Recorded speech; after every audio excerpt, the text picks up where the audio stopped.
Bună ziua! Eu muncesc. Eu m-am angajat. Să nu mai spuneți că eu nu muncesc. Eu muncesc. M-am angajat la cofetăria Claus. Mi-a dat și mie să le dea Dumnezeu sănătate, că am muncit și este cea mai bună cofetărie de la Claus. Uitați ce mi-a dat domnul șef de la Claus. Mie normal, mie mi-a plăcut de la cofetăria Claus că este foarte bună.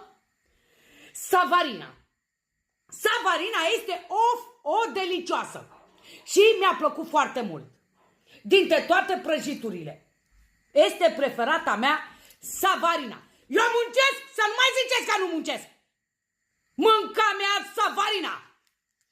Oh. Veniți la cofetăria Claus. Eu m-am angajat.